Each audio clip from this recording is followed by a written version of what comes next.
This is the walkway, or rather the park connector network that is lining the waterway. This waterway leads up to the West Coast Sea, the West Coast side of Singapore. Occasionally you can find people actually, you can see people cycling. Occasionally you can find people fishing here. Now these are the low height chiku trees. There's some chikus on it.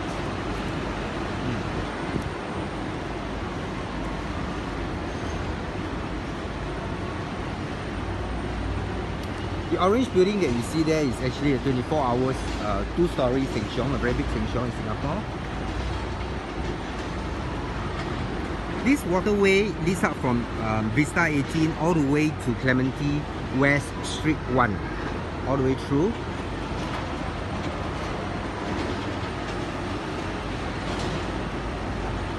These are specially planted plants that helps to cleanse the water in the waterway into our reservoir.